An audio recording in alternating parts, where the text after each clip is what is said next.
All right, hello again, and welcome to another WNEP Sports Spotlight. I am Newswatch 16 Sports Director Steve Lloyd, and we are joined this evening by Bucknell women's head basketball coach Trevor Woodruff. Coach, thanks for making the trek in from Lewisburg out there and coming up here to our studios here in Music. We're so glad to have you. Certainly a lot going on in the world of basketball. Let's first and foremost talk about the NCAA. Possibly expanding the field for the men and the women to 76 teams, and where that kind of stands with you. Well, it's really new. New in terms of it looks like it's going to happen. I know last night when I went to bed, it sounded like it was going to happen. They've been talking about it for years. You know, let's be honest. I can remember Jim Boeheim when he was coaching saying this thing needs to get bigger. So now it looks like we're at that point. My perspective really is just go with the flow. Nothing I'm going to be able to do to change it. I didn't see anything wrong with the previous model. I think it's the greatest sporting event in the world. Obviously, I'm biased, but the eyeballs that it draws, the amount of money that it generates, the excitement. There's no other event that captures the country, if not the world, for an entire month the way that tournament does. So hopefully it's a benefit. Only time will tell. You obviously recruit a wide base across the country, internationally. Talk about the shot clock, the PIAA ratifying that. It's gonna hit PA 2028, 2029. Do you think that's a good thing for high school girls basketball? And how does that kind of help with recruiting, when you're in the state now and then in the future? Again, time will tell. I do think it's a positive, certainly for the players who have collegiate aspirations. It's going to force them to make quicker decisions. Where I think it may hurt is when you have a scenario where there's one team that's probably dominant over the other, and the other team can milk the clock. I've certainly had teams where we really wanted to burn as much clock as we could in a possession. I remember playing Abington Heights years ago, and I was at Delaware Valley. They were, vastly superior to us, and the halftime score was 6-3 because we weren't shooting that thing until we had to. So it allowed us to stay in the game. I think that goes away now, and it's probably an advantage for the more talented teams, which can be good or bad, depending on which side you're on. You're obviously a local guy, Bradford County, growing up in Wyalusing. Talk about your childhood, some sports that you played. Obviously, basketball, with the Rams kind of seemed to be your thing because then you went to Misericordia, and obviously you played some D3 basketball out there.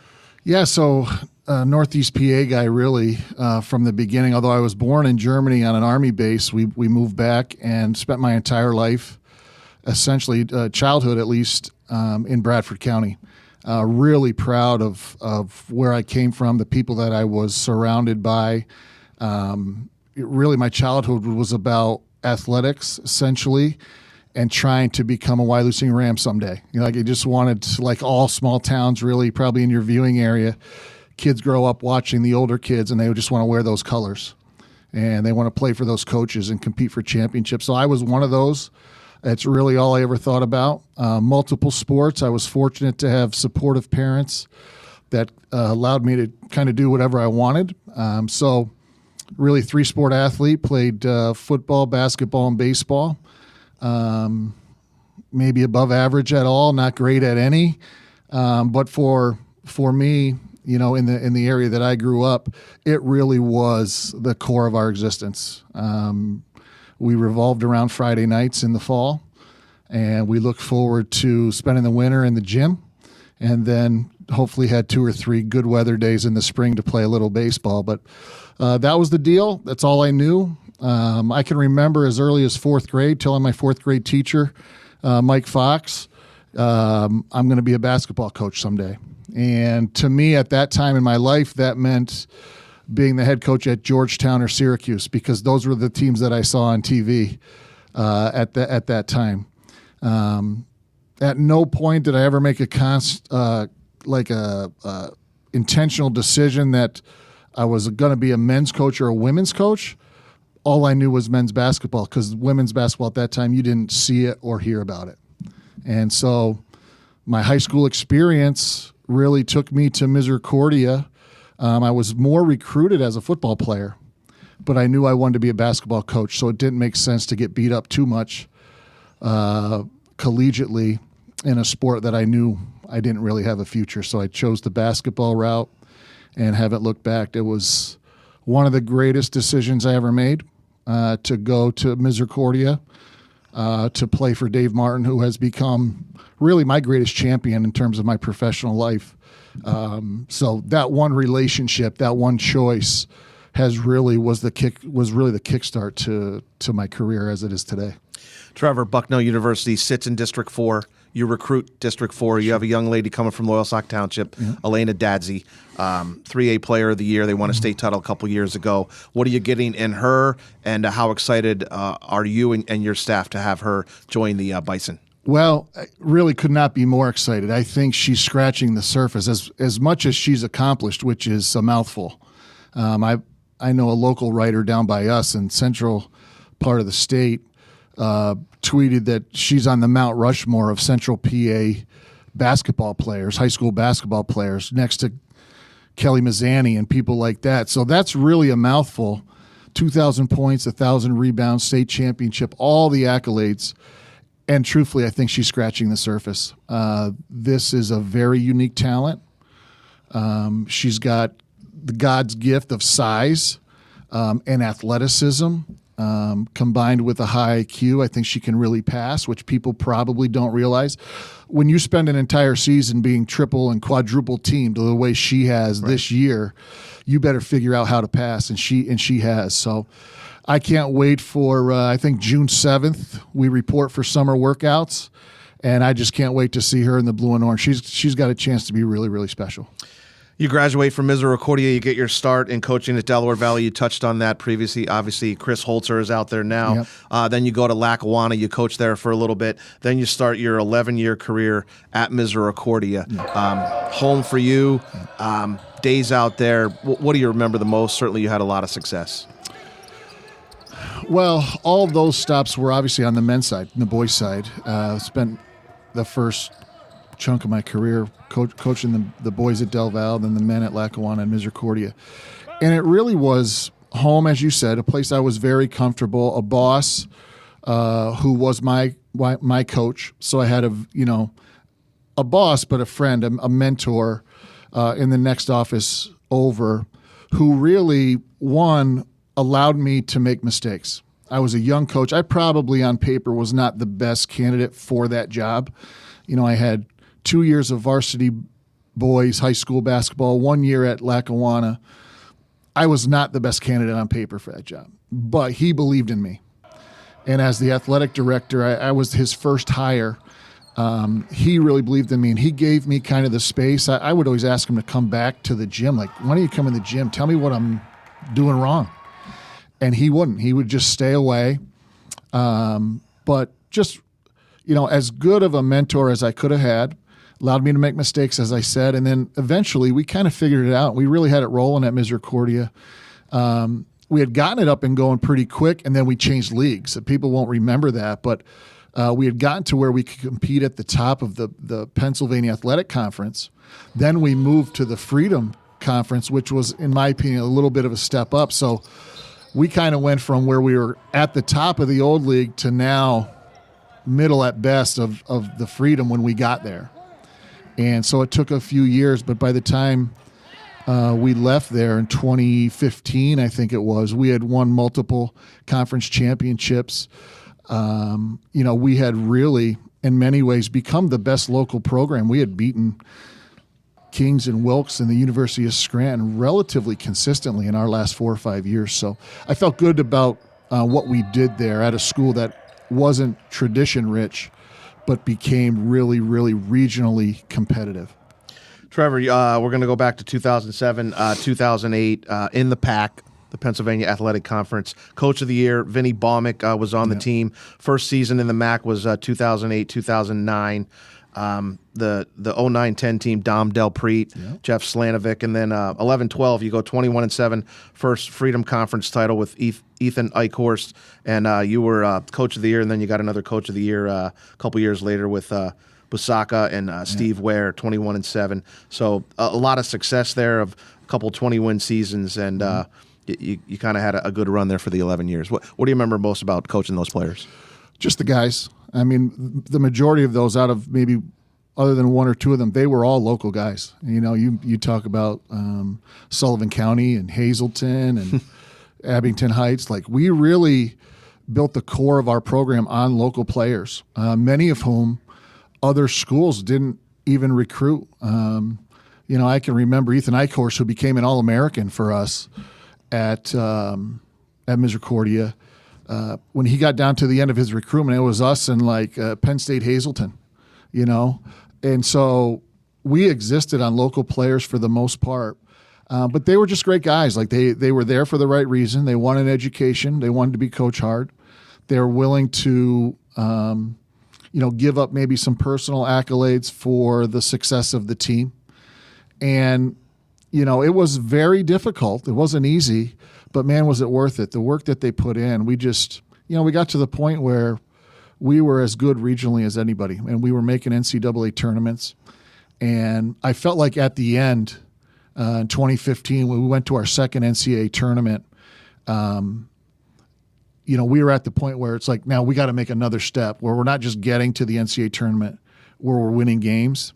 And that was going to be extremely difficult. And I thought, maybe if a good opportunity comes, this may be the time to go, because they may need a new voice. Even though we had success, they may need new energy to make that next step. And so things kind of worked out. But really proud of our time there. I'll always be a Misericordia fan, obviously an alum. Get back as much as I can. We have so much more with Coach Woodruff ahead. When we come back, we'll talk about the step, he almost alluded to it there, to go coach the Lady Royals. Stay with us here on the Sports Spotlight. We'll be right back.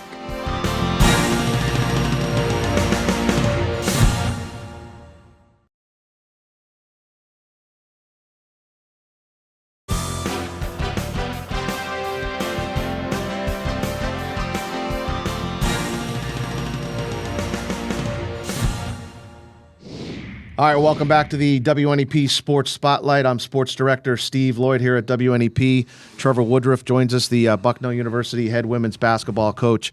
Let's talk about family first and foremost. I know you have a lot of pride in that. Mm-hmm. Your wife, Melissa, and then you have your two kids, your two boys, Bryce, 15, and Casey, 9. Yeah. Just talk about the Rock. Obviously, they're there with you, and they're a big part of your family. Well, that's really everything. Everything else kind of revolves around that. I think one of the challenges of the job that I have is that it's not a 9 to 5. It really requires a commitment from everybody in your family, because their calendar from day to day and year to year almost revolves around what I have going on, whether it's, season, but recruiting and all the different things and places I need to be. So it wouldn't be possible if I didn't have a spouse who was all in, and I'm very lucky. I have one of the very few Dunmore girls that I've ever met that were willing to leave the borough, and we dragged her out of there. Really, she came happily, but we kid all the time. Like, it's hard to get a Dunmore girl to leave Dunmore, and I was one of the guys that was able to do it. So obviously love her, love what she allows me to do.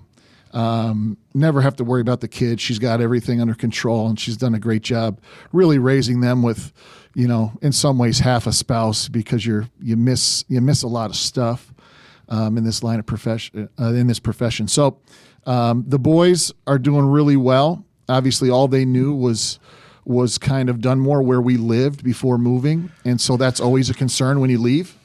It's really it traumatizes them more so than the adults. Like, we can get over it, we can move on, but for them, they had to get all new friends and new schools and new routines. So that was really the biggest concern for me when I went to Bucknell was, is my family going to be okay? And once I felt like they were going to be all right, then the transition was pretty simple. Let's talk about a few coaches. Let's talk about Jerry McNamara first, which I know you're close with. GMAC goes from Siena. Now he's jumping into the ACC at Syracuse. Big job ahead. Mm-hmm. Talk about Syracuse going and getting GMAC, putting that staff, his roster together, and what's ahead for him. Well, almost seemed inevitable to me. Like it just, even when he left to go to Siena, it was almost like, well, we're just waiting now. Like it's just a matter of time. I think like most other folks who know Jerry at all, watched him, his competitiveness as a player, knew that ended up being Siena, but wherever he went, he was going to do a good job and then ultimately have a chance maybe to get back to Syracuse. So that part of it was great. Seemed like it was meant to be. So excited for him. I think, those jobs now are incredibly difficult. You are essentially the CEO of a multi-million-dollar corporation that we call a basketball team.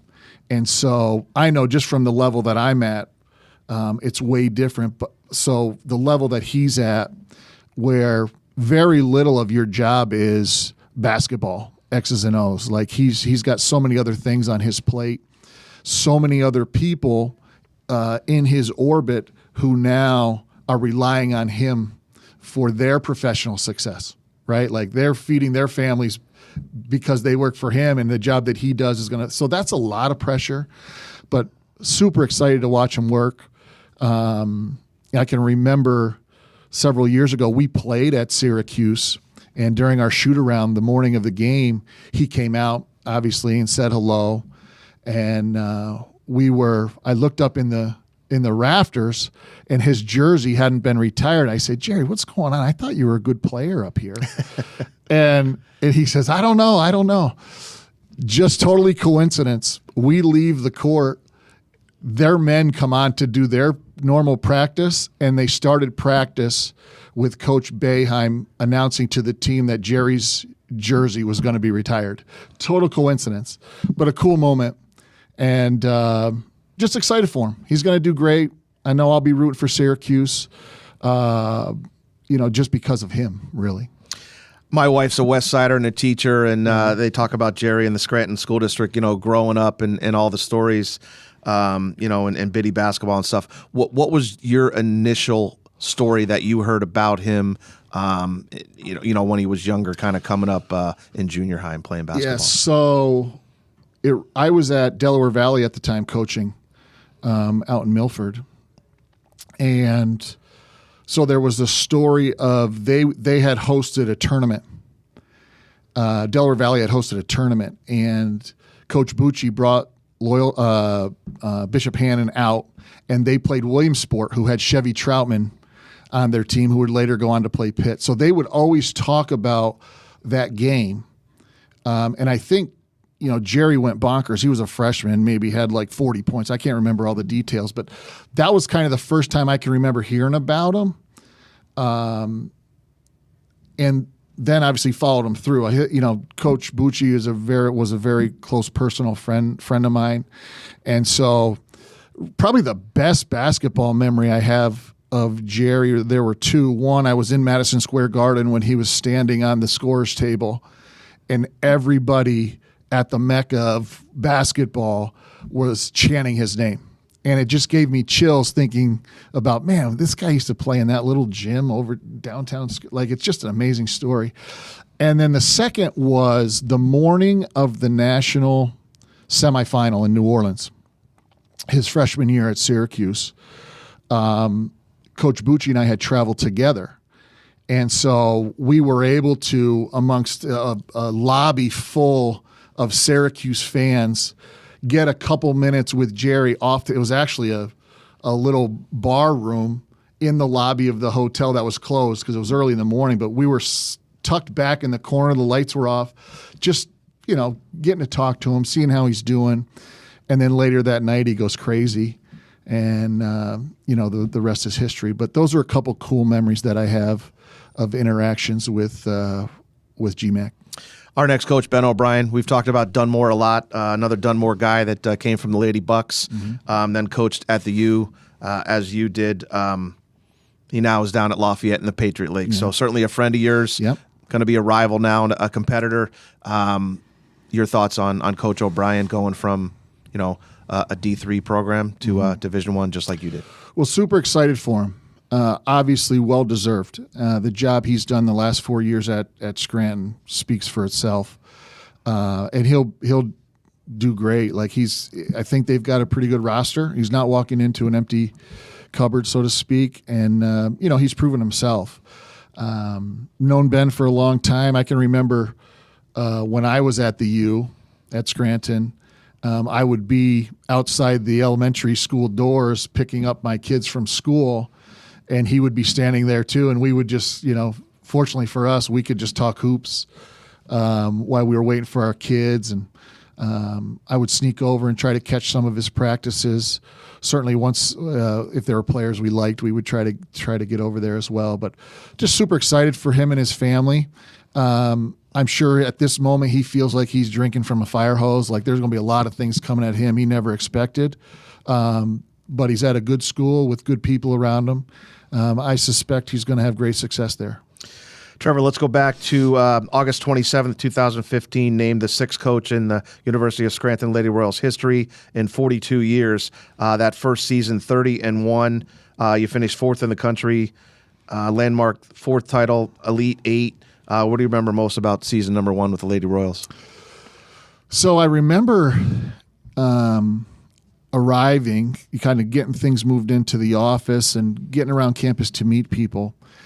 And there was almost a malaise. Like people were still kind of head down, shoulders drooped because of how the previous season ended. They didn't win the league. They lost in the first round of the NCAA tournament. Now they won like 24 or 25 games. But people were like walking around like their dog had died. And I remember thinking to myself, man, if I won 25 games at Misericordia, they'd put a statue up of me. And like we won 21 a couple times, and it was thrilling. So I quickly understood, if I didn't beforehand, I quickly understood, man, the expectations here are through the roof. Like forget 24, 25 wins, which very few teams do. Like you got to hang some banners if you want to be successful. And so we were taking over a team that was a little bit dejected because of the previous season, had lost the starting point guard, the starting center, the best shooter on the team. So we kind of inherited mostly backups. And I just remember the way they worked, the way they expected success. There was just an ingrained confidence that we are the Lady Royals and we will win. We'll figure out a way. And so we were picked third that year in the league, which, if you know anything about the Landmark Conference, that's unheard of. For Scranton to be picked out of the top one or two is crazy. We were picked third. And so I was like, all right, well, we got our work cut out for us. And then we rip off 30 straight. And it was just a magical year, magical group of young women. Have been to some of their weddings now. And it was really a great way to start. At 30-1, you almost have to do that to feel like you accomplished anything in that program because of what Mike did for so long. Trevor, the next year you go to the Sweet 16, 26-4. The year after that, 28-2 with Bridget Mann. Another Sweet 16. You get your landmark conference coach of the year. And then your last season, 29-3, a Final Four, 113-10 overall. Getting to that Final Four had to be thrilling for you. It was, and it was because really of the teams that we had there, it was probably the least likely. Meaning, we had multiple All-Americans my first couple of years, and we fell just short. That team, really just found a way, got a little bit lucky. I can remember in the regional final, we're playing Tufts, whose coach is now the head coach at Northwestern. She had gone to Princeton, is now at Northwestern, so just a superstar in our industry. We were down 40-29 with 8 minutes to go in the regional finals. So we're down 11 with 8 minutes to go, and Tufts didn't score another point the last 8 minutes. So you need some help. Like you can be really good. So they missed some free throws, but we ended up winning that game 44-40. Against one of the 2 or 3 best teams in the country just to get to the national semis. And so it was just a thrilling way to kind of cap off the 4-year run. No part of me was really out there looking for jobs. But when the Bucknell job opened, a friend of mine was the head coach there. He texted me. He's like, heads up, the job's going to be open. I gave him your name. And I said, well, that's great. Now I'm not going to sleep tonight. So that's kind of how it all happened. But that run at Scranton, and then I see Ben's got, so we were 113-10. He finishes with 7 losses, and now I feel like a failure. Well, you're not a failure. We've talked about Dave Martin, a good friend of yours, a good friend of mine, director of athletics. He was your boss at Misericordia, now at Scranton. Do you remember the initial phone call for the Lady Royals job, and you were still at Misericordia, and kind of like, am I going to stay? Am I going to go? Dave calls, and what was that conversation like? So it was an interesting kind of scenario that played out because Dave and I were both at Misericordia together, and when the women's job reopened, because it was open, kind of the search didn't work out, they reopened it. And then at the same time, they opened their AD job. So the searches were running simultaneously. And I kind of went to Coach Martin, and said, listen, I think I'm going to apply. Why don't you apply for the AD job? Like, you're the best around. Like, you're the best at this job. Like, why wouldn't you do it? He was living in Dunmore at the time. We were both living in Dunmore at the time. And he kind of had a harder time with it than I did. Like I went, kind of aggressively for the job, and he wasn't sure. He had built Misericordia on the heels of what others had done before him, but Mike Mold specifically. But we went through the process. We got down to the final couple coaches, and they stopped the search. They stopped the search so that they could finish the AD search, because they wanted the new AD to obviously be part of selecting the coach. And so then Dave was hired.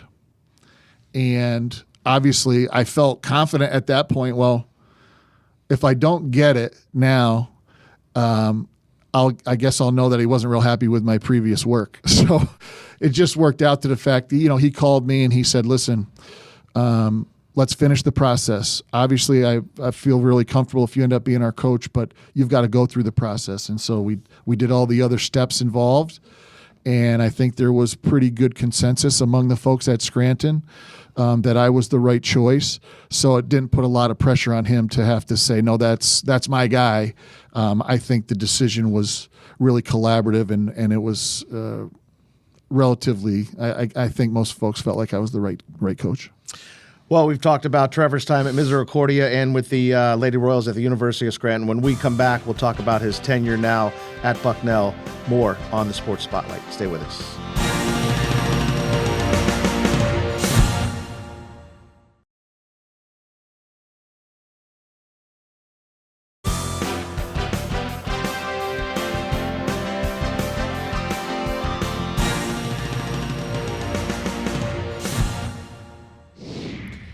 All right, welcome back to the WNEP Sports Spotlight. I am Newswatch 16 Sports Director Steve Lloyd.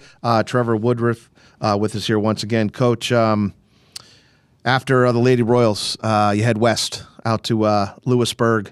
That first season, 2019-20, you got Tess Brugler, Ellie Mack, 24-6.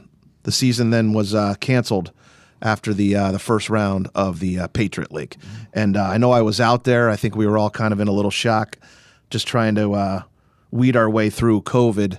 Obviously 9-1 the next season, and that got cut short, playing with masks and all that stuff. But a heck of a run there, and you never know what could have been, I guess, yes. With that team. Take me back. It seems like your first seasons, no matter where you go, they seem pretty successful. Well, I appreciate that. I was fortunate. I inherited a program that was winning, right? Like usually when you get a job, it's because they did really well or they did really poor, and the coach moved on and up or was, asked to leave. In this case, Aaron Roussel, who's a close personal friend of mine, now the head coach at Virginia, had just done a tremendous job of building Bucknell into a perennial favorite in the Patriot League. They won the championship that same year, so the timing was perfect. They win it, go to the NCAA tournament again. We go to the Final Four at the University of Scranton. and it just kind of was perfect timing.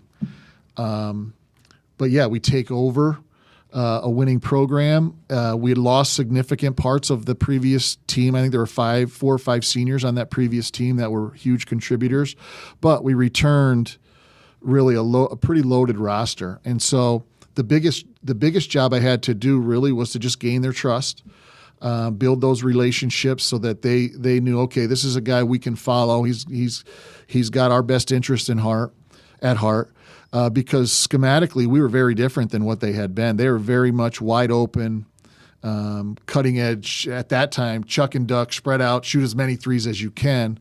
And I came from the background where we were very much half-court based, defensive-minded, grind it out, throw the ball into the post. And so there were significant changes, but we had some incredible post players. And so I remember our very first game, kind of full circle. Our very first game was at the University of Virginia, and I was coaching against Tina Thompson, who, if those who may remember her, she was a WNBA, one of the originals, the OGs in the WNBA with the Houston Comets, Olympian. And I'm standing on the side. I'm like, am I really here? Like, this is unbelievable, considering where I came from. And we got pounded pretty good. And I said, well, we're not in Scranton anymore.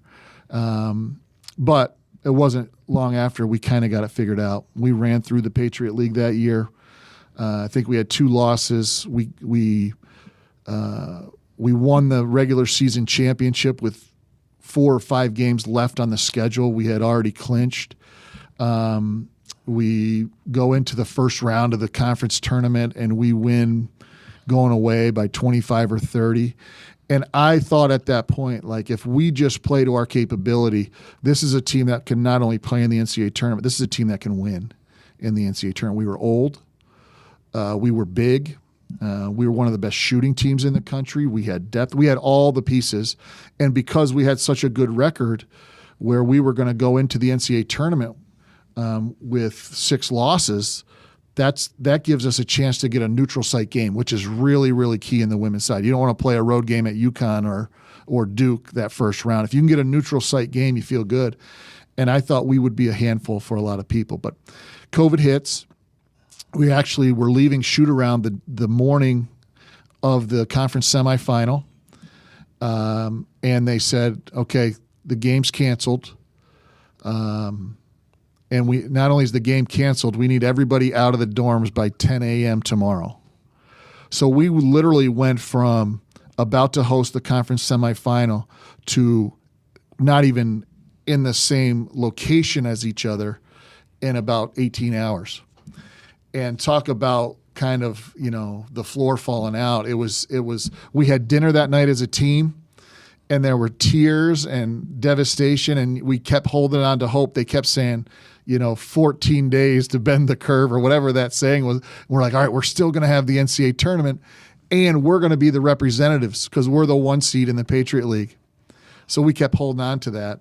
Man, just like everybody else, nobody knew that it was going to be 2 years later before we got out of that thing. But really a devastating ending to an incredible season. Up at Misericordia, you coach inside the Anderson Center at the University of Scranton, the John Long Center, and now at Bucknell, the Soika. What's it like walking in that place each and every day and being able to play games and have practice there? Well, I've been really fortunate, right? Like you're talking about some of the best facilities that Pennsylvania college basketball has to offer. So Soika is amazing. It's still, it's 20 whatever years old. And in my opinion, it's still the single best facility in the Patriot League. I would put in the Ivy League as well. So if you look at those high academic conferences, I feel like our facility is as good as or better than anyone's. People will often argue with me, well, what about the Palestra? And I say, for history, Palestra's got us. But go into the restrooms at the Palestra and tell me how nice they are. So jokingly, obviously, but really fortunate. I've had great jobs. And part of having a great job is going to work in great facilities. And certainly Soika Pavilion is second to none in low mid-major basketball. You've had incredible staffs over the years. Yeah. Probably can't rattle off everybody that's been on your staff, but Kelly Mazzani has been on your staff. She's obviously gone from Georgetown. Now she's back out at Penn State with Tanisha. You can't get this done by yourself. You need a staff. Yeah, and that was the first thing that I actually, going back to Benny O'Brien, was one of the first things I said to him, get the staff right. Like, put a lot of time and attention into that, because they'll make or break you in a lot of ways. And so I've been really fortunate at every stop to have professionals that were all in, that had my back, and did their jobs really, really well. Obviously, Kelly's the name everyone locally would know. Happy for her to get her shot at Penn State. That, similar to the GMAC full circle thing, it almost seemed inevitable that she would at some point. I know that was a goal for her to maybe someday get back there. So for her college teammate to get the head coaching job, it was almost like, well, this is a package deal. Like, it's a no-brainer. So maybe might try to call them, see if we can get a game out there. We've played out there the last few years, but wishing them all the success. When I'm not in my Bucknell gear, I'm a Penn State fan at heart, so I'm always wishing them the best. Coach, 2021, 2022, 24-10, you lose in the Patriot League championship game, go to the NIT. You got Taylor O'Brien on that team, Cecilia Collins from Scranton Prep. I know she went on to Columbia. She's overseas now. And then Marley Walls. I think during that season you rolled through and you practiced at the University of Scranton, able to come in there for a day or so before you made the trip. But that was an outstanding season. And then the 2024, 2025, 17-14, you lose in the semifinals of the Patriot League. So let's see, 1, 2, 3, 4, 5, 6. Just finish your seventh season. Well, we have had a really good run. That the first 2 years where we won the Patriot League regular season were teams that I thought we had the best talent in the league, and so we kind of did what we were supposed to do. That second season, we were undefeated. We kind of rolled through we didn't play any non-league games. So we started like January 1 with Patriot League play, and we just ripped off 8 or 9 straight wins, kind of beating everybody up. And then I can remember specifically January 29th, we played Lehigh for the 4th time at their place. And the next day we have a player test positive for COVID. We aren't together as a team again from January 29th till March 2nd. The entire month of February we spent in quarantine because somebody would get it and we'd come out and somebody else would test positive and we're back in. So we had a really good team that year that just caught bad luck. So we're in quarantine for a month. We come out, practice 2 days, go right to the Patriot League tournament, win the quarterfinal with 2 days of practice in a month, and then run back into Lehigh again for the 5th time. We'd beaten them 4 in a row, and we just had no legs, and they played well, and we ended up not winning. So I felt like it was another kind of big opportunity, not stolen because they deserved it, but where things just stacked up against us. And then we go into that 3rd year, and the expectations kind of dropped a little bit because we were almost starting over. But we're able to put it together behind Taylor O'Brien, who was just incredible. My favorite story from that season, obviously we lose, heartbreaking loss in the finals, and we get the NIT bid, and Taylor O'Brien comes into my office, and she says, "Coach, I'm going to go in the portal for my COVID year." Everybody got the 5th year back then.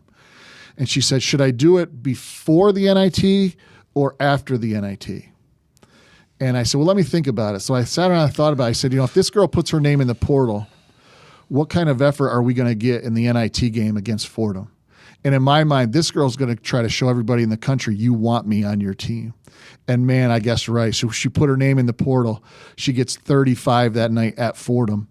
And it was only the 3rd time in Patriot League history that anybody ever won an NIT game. It was really remarkable.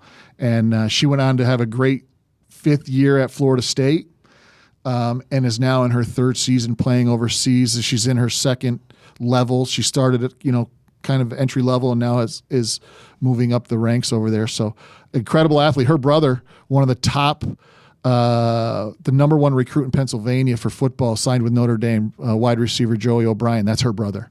Nice. Yeah. I know you have a passion for coaching. You put your heart and soul into this. Talk about your camp coming up in June. First, start with the dates. I know there's a QR code, and people can go online at Bucknell. But how many kids you going to try to have, and what are the ages and what are the days? So we started a couple of years ago. It really is just because it's just a day camp, So we bring them in really from like 9 to 2 or 3. I forget the exact hours. So it really is challenging for folks outside of kind of the central PA, Lewisburg, Milton, Selinsgrove area to get there. But anybody that wants to come and make the drive, you're more than welcome. We like to say we put the fun in fundamentals. Like we really want the girls to enjoy it. What are the dates? June what? June, great question. June 8th, I believe. Okay. Double check. It's 8th or 9th, whatever that Monday is, through Thursday. Okay, so 3 days. 4 days. Monday, 4 days. Tuesday, Wednesday, Thursday. Yeah. And what are you hoping to teach the kids? So again, really fundamental stuff. I mean, we get predominantly elementary school age kids, so we're talking about the basics: dribble, pass, shoot, footwork. Again, and try to do it with a smile on their face so they want to continue to play the sport. I know you deal with the women now, but we have a boys high school basketball player right down the road here. He's going to be a junior, Nico Antonacci from Riverside. Have you had a chance to see some highlights from Nico? So I can't. We're calling him the next McNamara. Yeah, well, I can't specifically talk about kids at a recruitable age. I will say that I know there's some really good talent in the area. I have had a chance to see them play. A couple weeks ago, I was in Pittsburgh, and with my younger son who's playing travel ball, and had a chance to watch NEPA Elite play. Brian Coyle, who coaches that team, is also a Misericordia guy like I am, and so checking in on him, and they have some really good players on the team. I'll say that. Coach Woodruff, good luck this upcoming season. Thanks for joining us here, and safe travels back home. Well, thanks for all you do. You're kind of a link for my entire career. I can remember. I mean, I'm old enough to remember when Jimmy Coles was young. So pretty much every spot along the way, you've been a part of my history, and I appreciate you. Yeah, appreciate that. My alma mater, Loyalsock Township, gave me the call. I'm going to speak at their graduation on June 5th. So excited about that. Yep. A D4 guy from Wyalusing and Loyalsock kid. We both made it pretty well. I appreciate that. Best of luck with the speech. All right, thanks for joining us here on another Sports Spotlight. Have a great night.